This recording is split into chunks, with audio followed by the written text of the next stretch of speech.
Le retour des hirondelles, c'est le 4e volet de La Ferme de l'Enfer, qui s'est déroulé sur une trilogie, avec des personnages que, pour ceux qui les ont lus, j'ai suivi du début à la fin. Et là, on arrive à la conclusion de la saga, c'est-à-dire qu'en réalité, le moment, la période à laquelle les destins vont comment dirais-je, se résoudre d'une certaine manière, puisqu'il y aura ceux qui ont joué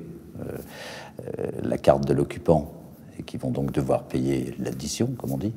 Et puis, il y a les autres qui ont résisté et qui ont donc, enfin,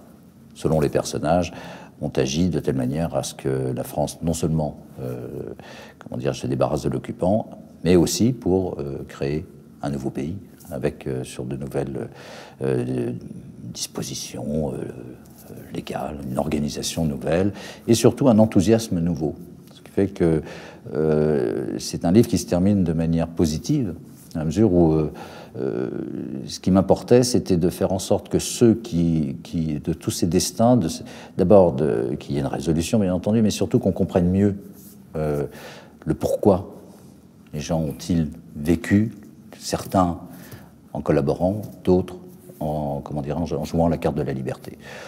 Sans d'ailleurs esprit de condamnation quelconque pour qui que ce soit, parce que l'idée n'est pas celle-là dans un roman, l'idée est d'essayer de cheminer avec les personnages et de mettre en valeur, si j'ose dire, les motivations qui sont les leurs. Voilà.